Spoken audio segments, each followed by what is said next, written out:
Okay, so in this presentation, I will be focusing on sustainable development goals, but more specifically sustainable development goal 11 and then sustainable development goal 11.4, discussing the transdisciplinary possibilities, pathways and actions, which are actually kind of embedded within this particular possibility. The route map goes like this. First, I would expose you to sustainable development goals, which all of you already know, I am sure. But then what is sustainable development goal 11 all about, and why is this important so far as our topic on urban ecological heritage is concerned, and more specifically SDG 11.4. Then I would actually be talking about this particular notion and the action of safeguarding and protecting world's natural cultural heritage, and we will also see the interconnection between the use of the Hull approach. I think you remember Hull is this historic urban landscape approach, and we will see that how there are lot of convergences and overlaps between SDG 11.4 and the Hull approach, and then we will focus on some case studies, more importantly the pilot implementation projects where the Indian government and along with some other international agencies and also private actors try to implement the Hull approach so far as some of the Indian urban sites are concerned. Then I would introduce you to a concept, a recent concept which on which Patrick O'Donnell shed light on, and this concept is known as biocultural diversity. So, I will also inform why this particular lens or this conceptual analytic traction is important for us to make us expand this conceptualization of heritage by not only understanding or narrowly focusing on heritage as built infrastructures or palaces and taking a site based approach, but then understanding the intersections between nature, culture and all other and several natural, cultural, social subsystems that to a great extent talk to, inform and remain integrated with each other. So, I am saying this so I will give you some examples from what I call palace based to place based heritage understandings and interventions. And this will finally lead us to explore ways through which transdisciplinary possibilities and pathways could be thought upon and enacted. SDGs, United Nations Sustainable Development Goals, and this is the decade of SDGs 2020 to 2030, and there are like 17 SDGs and there are strong overlaps and convergences among some of the SDGs of course, and I do not need to go into the details of it, but so far as this particular course or the larger theme of urban ecological heritage is concerned, the most important SDG is SDG 11, which is making cities and human settlements inclusive, safe, resilient and sustainable, and within SDG 11 this is the target 4. So, SDG 11.4 is about protecting, safeguarding, conserving the world's cultural and natural heritage. Now, I already told you that there are parallels, there are overlaps between the Hull approach, the historic urban landscape and SDG 11.4. So, you already know that 2011 how and why it was important so far as this recommendation of this particular approach was concerned, and now if we focus on the Indian context, we see that in India there was this between 2012 and 2014 this program was initiated and implemented. This is the inclusive heritage based city development program, and through this program several pilot innovative mechanisms were targeted to improve the conditions, the living conditions of urban poor, inhabiting historic heritage cities. The idea was also, this improvement could actually be measured through improved documentation of facts, and also mapping, assessment and valuation of heritage assets.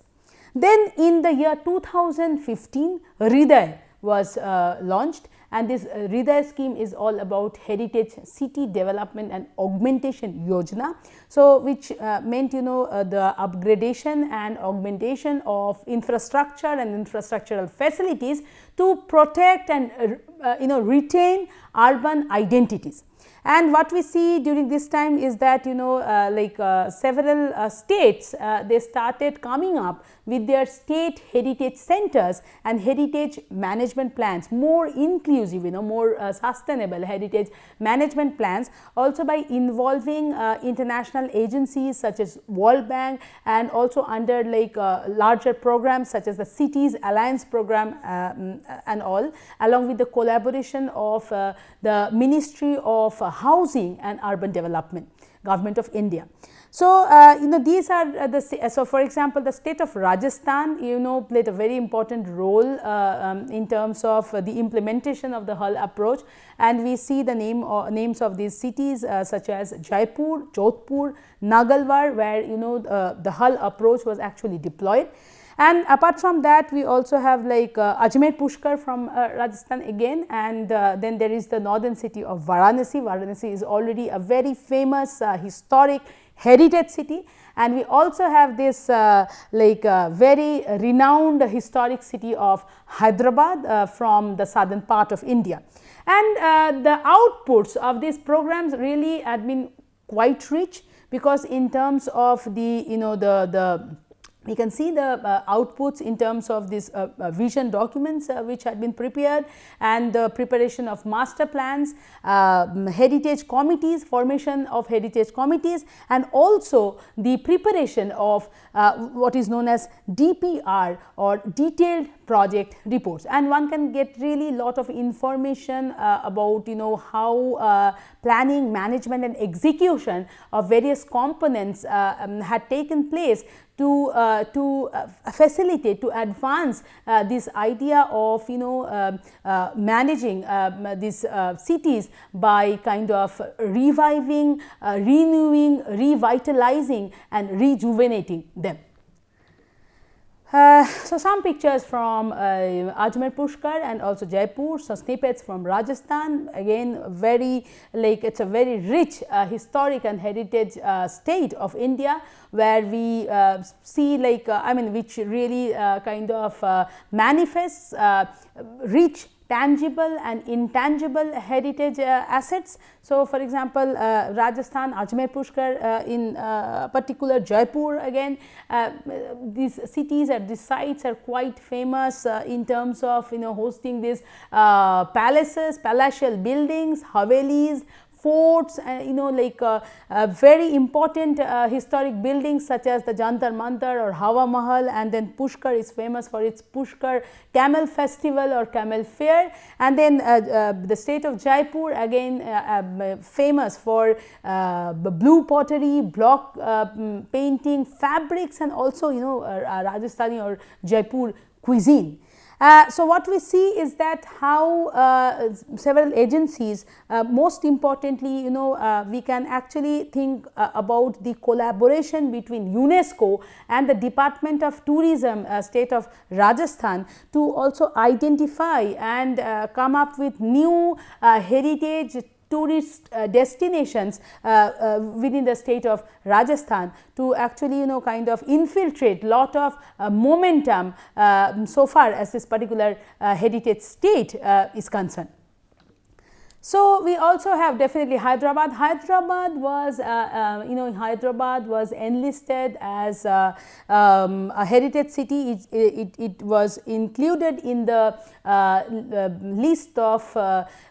creative cities in 2019. And Hyderabad of course is again very famous for specific typical Hyderabadi cuisine, and it is also a city of very famous with its courts and important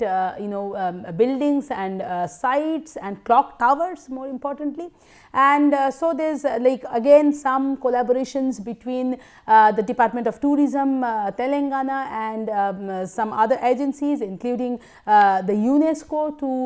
to kind of jointly revive and jointly protect some of these tangible and intangible components that make way to the heritage city of Hyderabad. Varanasi, of course, it has a very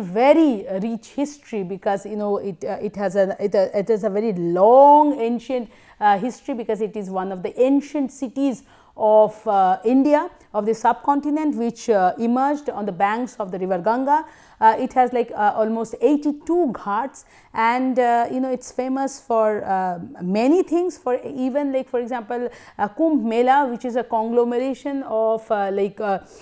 people from different parts of the world who come and assemble and taking part in the Ganga festival, several festivals that adorn the ghats of Ganga. So there are so many elements like social, religious elements thickly imbricated with the material tapestry of Varanasi. And so Varanasi also is one city which has kind of encountered this the application of the Hull framework or approach. So, I think I am sure that you remember the HUL tools, and these are the so these they are examples from two pilot implementation projects. So, the here you see the example or the application of the HUL tools in Hyderabad, and here you see the application of HUL tools in Varanasi. So, if we do a kind of a recap, then the HUL tools, they are, there are four major components in this approach, four main tools within this particular framework. So, one is this very important, which is this community engagement tools. I think I personally appreciate this a lot, and I really consider these personally as a breakthrough in heritage management, planning and execution, because it really provides agency to the local governments, it provides agency to the different actors who are part and parcel of the story, and it provides lot of agency and empowerment to the people, to the user groups, to the communities themselves. So, these are the details. You can go through the slides and you can actually learn the details about how this community engagement tools are applied and are activated, which of course include elements such as heritage walks along with the community, and then the involvement of specific organizations such as INTAC, and then so far as Varanasi is concerned, there was this city-wide mapping of Varanasi's heritage, and this was done in a participatory manner, which means in a democratic participatory manner involving different actors, and then local community consultations for identification of pilot project sites under the IHCDP were also conducted. So, it definitely ensures a kind of a participatory and democratic character, and of course, I am sure that when this tool was implemented, then several challenges were faced. And it was not a very linear and non-contested process, but the best part is that at least there is lot of there are ideas about activating all these tools that that is very important and imperative so far as the inclusive heritage management perspectives are concerned. So, then of course, other important tools or other components in these HUL tools are like finance. Finance is quite important because from where can a city expect the funds so far as this urban renewal and revitalization projects are concerned. So, then there's scope or opportunity of funding from multiple pools, including the multi-donor trust funds and international agencies, apart from some funds also being channelized by the national governments and the different departments and ministries of Government of India, most importantly Ministry of Housing and Urban Development.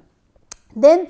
knowledge and planning tools. So, here there are discussions, there are processes, there are the demonstrations in terms of this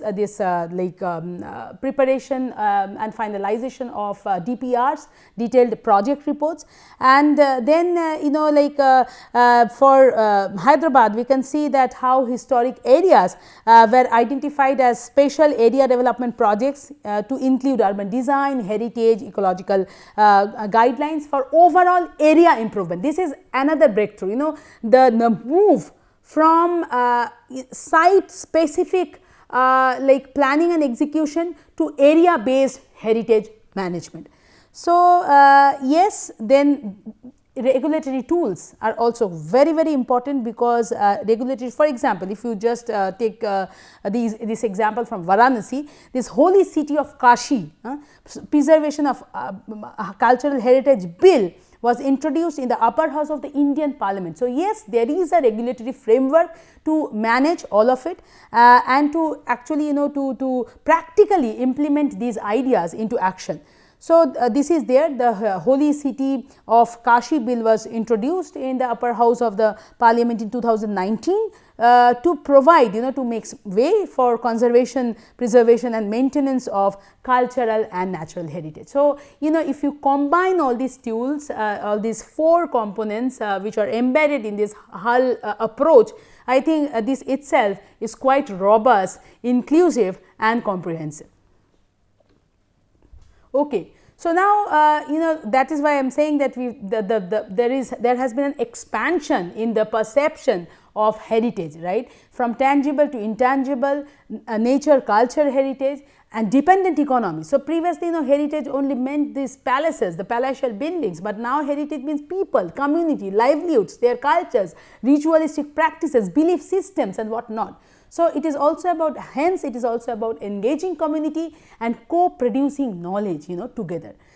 And of course, the weightage is not on palace based approach, but the weightage is on place based specificities, and which and in this kind of heritage management, planning and execution, the quality of life and livability of cities components are also given lot of importance. And this is a quote, this is remark which I find quite important, and this I have taken from the report published by NIUA,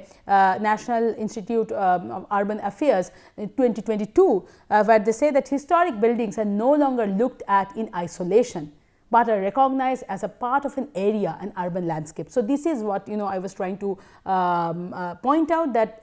a tangible shift, a shift from site based approach to an area based approach, encompassing all the various components and entities to actually revive and rejuvenate urban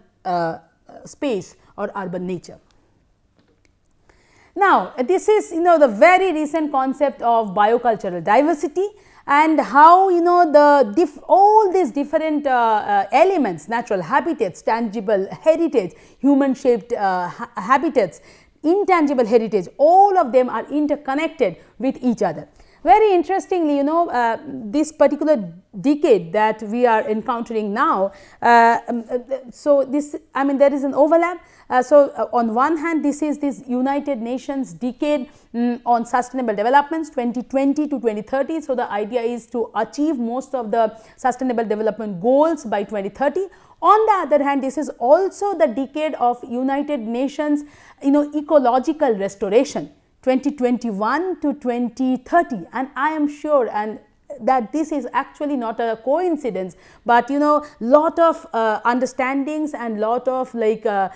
practical thoughts and prudent decision making and expansion of our ideas have really gone into it. So, this really makes a lot of sense. So, United Nations agenda or United Nations decade of sustainable development 2020 2020-2030 and United Nations Decade on Ecological Restoration converging with each other. So, so here thus the idea is that there is a shift in the idea from resource to asset. So, asset is something which is our existing reality, which is very much embedded in the history or the historical tapestry, and on the other hand resource is something which can be degraded, misused, used, and resources, I mean it has little less longer term sense than an asset has. So, O'Donnell for example, while kind of floating this idea of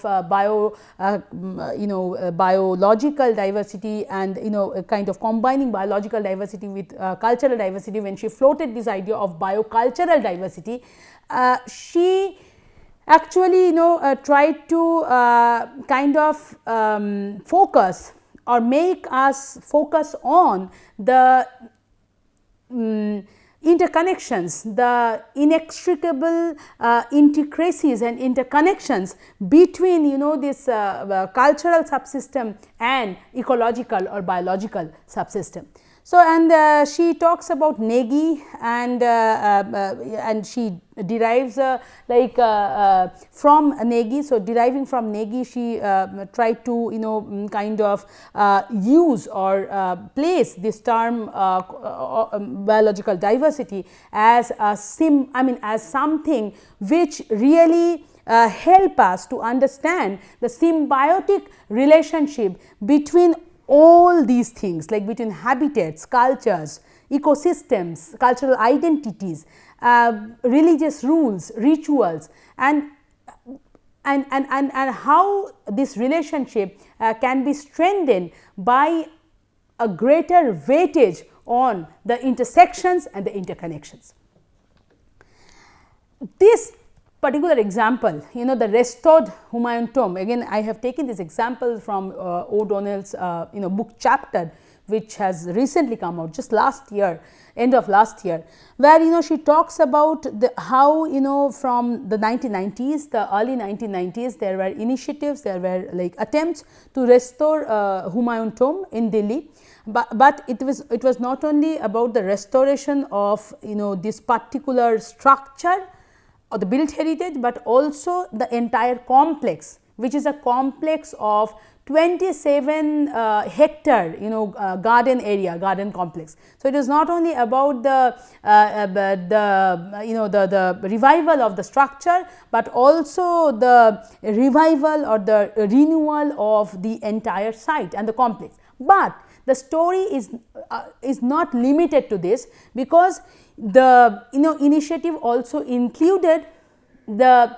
rejuvenation and renewal of the Nizamuddin Basti, which is a neighborhood circling this area. So, the idea was that if this neighborhood is not renewed, if this neighborhood I mean the people living in this area, the people from the Basti or the slum, the poor people, the urban marginalized communities and households in this area, if they keep suffering from lack of access to basic infrastructural, sanitation,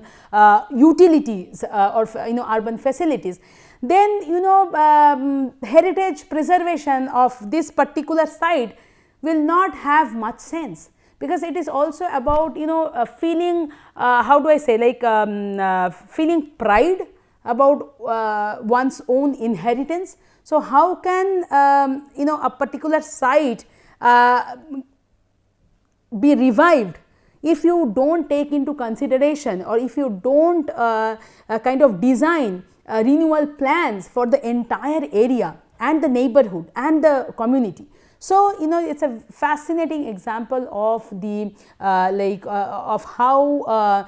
urban renewal undertakings were kind of crafted in the form of like improvements in education and health and sanitation, waste management, and vocational trainings were also imparted to the community, and it also included several community mobilization measures and schemes, including like street plays and performances, paintings, several other visual modes and methods to kind of revive this entire area. So, here we find really a kind of a very tangible outcome of the Hull approach, or of the activation of the Hull approach in actually advancing the concept of a sustainable city. Now, this is the final example, and one of my favorite examples, where you see, this is the it's the largest intertidal mudflat ecosystem, mudflat wetlands, encircling the coastal area or the coast of the Yellow Sea and the Bohua Gulf of China, and this is the location of the migratory bird sanctuaries. And this was kind of it got the heritage tag from the UNESCO, because this entire area, it comprises of mudflats, wetlands, shorelines, seascapes, comprising of almost 650 varieties of species, including mammals, reptiles, fish, and amphibians, and some of which also have become rare, if not extinct. And so, the idea is also to preserve some of the rare species. And this particular stretch is very important in terms of actually kind of hosting age old natural and cultural inheritance, for example. So, the idea is that also one has to remember that the bank or the land surrounding this area, it's also thickly populated with villages, with roads, with urban areas, and thus this also poses some threat or threats to the critical environments. So, the idea is that the installation of the World Heritage inscription in 2019, it is actually not a panacea, but an attempt to increase or raise awareness among the national and international audience, people, because making all of us understand the significance, the hydrological, topographical, biological, ecological, cultural significance of this area. So, I would like to conclude this topic by saying that this is the opportune moment. Let us all plunge into it, because the Hull approach, one of the achievable outcomes within this Hull approach is actually achieving SDGs of the new urban movement. So, there is lot of scope of integration of Hull with the SDG 11.4 agenda, and integrating this agenda, we can actually do lot of justice to this emerging or the budding concept of what I call urban ecological heritage. And the need of the hour is more and more interdisciplinary approaches, transdisciplinary or multi-sectoral involvement, intersectoral coordination, which would also activate not only SDG 11 or 11.4, but also several other SDGs which are associated or interconnected with each other, and with SDG 11 and SDG 11.4 as the core or the thematic thrust of this larger SDG Sustainable Development Goal agenda of the United Nations. And these are some of my favorite quotes or remarks. So, the first one is from Shakespeare, so who said what is the city but the people. So, immediately this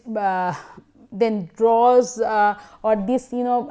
make us understand that how society and the urban and how community and the urban ideals, aspirations. So, city is not only about buildings and bridges and infrastructure, but it is about the people for whom all these different material components or aspects make sense. Then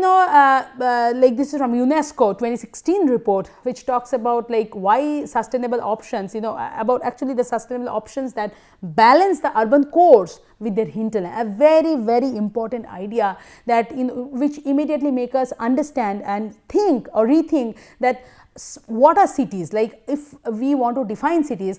the very definition of cities remain incomplete without an attempt to include like beyond the urban within the urban discussion, because cities by their very definition are not self sufficient by themselves. So, it is important to understand this relationship and the sustainable options, balancing the urban cores with the larger hinterlands, human and physical both.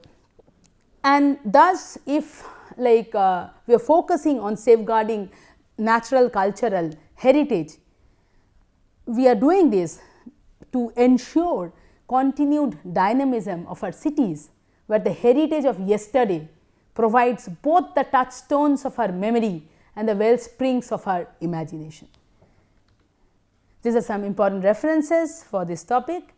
So, we have discussed SDGs, SDG 11 and SDG 11.4 in this lecture, and we have discussed, I think I have been able to lay out the context that why this discussion is important and why it is an opportune moment right now, why the contemporary times is an opportune moment to preserve, to really work together to preserve and safeguard urban ecological heritage.